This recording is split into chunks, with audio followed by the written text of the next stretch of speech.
السلام علیکم ورحمۃ اللہ وبرکاتہ۔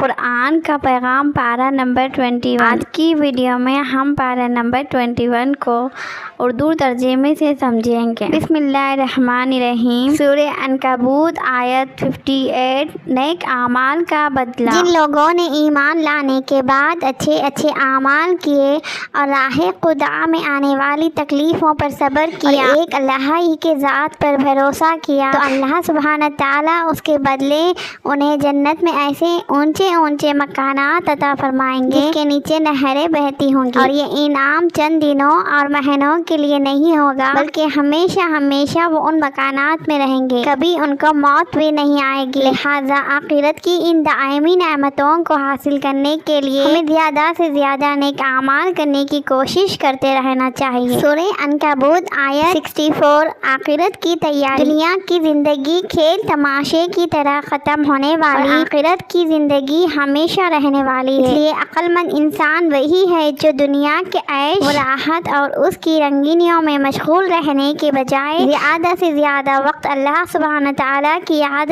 اس کی اطاعت و عبادات اور آخرت کی تیاری میں لگائے۔ سورہ روم آیت 9۔ نافرمانی کا انجام۔ دنیا میں قوم عاد و سمود اور ان جیسی بہت سی قومیں پیدا ہوئی۔ اللہ تعالیٰ نے انہیں بڑی قوت و طاقت عطا فرمائی تھی، چنانچہ انہوں نے زمین کھود کر بڑے بڑے چشمے بہائے اور عمدہ کھیتیاں اگائی اور پہاڑوں کو تراش کر اونچے محل بنائے، مگر ان نعمتوں پر اللہ سبحانہ تعالیٰ کا شکر ادا کرنے کے بجائے کفر و شرک اور بھیجے گئے پیغمبروں کی اطاعت کے بجائے نافرمانی میں مبتلا ہو گئے، جس کے نتیجے میں اللہ سبحانہ تعالیٰ نے انہیں تباہ و برباد کر دیا اور ان کے محلات کو کھنڈروں میں تبدیل کر کے آنے والی نافرمان قوموں کے لیے عبرت کا سامان بنا دیا۔ سورہ روم آیت 22۔ اللہ سبحانہ تعالیٰ کی قدرت کی نشانی۔ اللہ سبحانہ تعالیٰ نے سارے انسانوں کو پیدا کیا۔ حضرت آدم علیہ السلام سے لے کر اب تک کروڑوں انسان دنیا میں، لیکن یہ اللہ کی عجیب قدرت ہے کہ کسی ایک انسان کی شکل بھی دوسرے سے نہیں ملتی،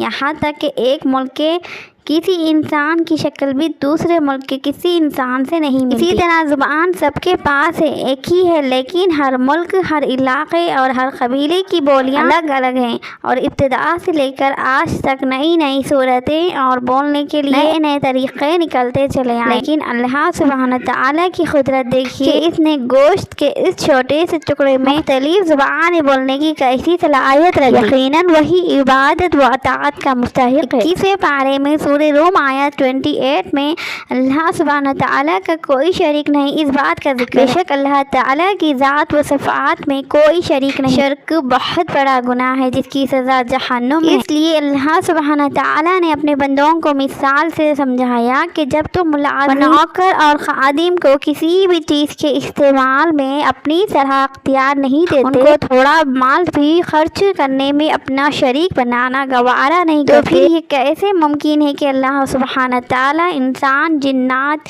فرشتوں یا کسی اور مخلوق کو اپنی خدائی میں شریک کرنا گوارا کرے؟ اس لیے انسان کو شرک سے بچنا چاہیے اور اللہ کی ذات و صفات میں کسی کو شریک نہیں کرنا چاہیے۔ سورہ روم آیت 33۔ ہر حال میں اللہ کا شکر ادا کرے، اللہ کی طرف رجوع کرنا انسان کی فطرت میں داخل ہے، اور اللہ رب العزت کو چھوڑ کر اپنی منمانی کرنا، نفسانی خواہشات پر چلنا فطرت کے خلاف ہے۔ یہی وجہ ہے کہ جب انسان پر کوئی مصیبت آتی ہے یا کسی بیماری وغیرہ میں مبتلا ہوتا ہے تو اپنی حقیقی معبود یعنی اللہ تعالیٰ کی طرف رجوع ہوتا ہے، خوب نمازیں پڑھتا ہے، خوب دعائیں مانگتا ہے اور صدقہ و خیرات کرتا ہے تاکہ اس مصیبت سے چھٹکارا مل جائے، لیکن جیسے ہی اس سے چھٹکارا ملتا ہے تو پھر وہ اللہ کے احکام کی خلاف ورزی کرنے لگتا ہے اور اپنی نفسانی خواہشات پر چلنے لگتا ہے اور شکر کے بجائے اللہ کی ناشکری کرنے لگتا ہے۔ لہذا ہماری تندرستی اور مصیبت و راحت میں ہر حال میں اللہ سبحانہ تعالیٰ کا شکر ادا کرنا چاہیے۔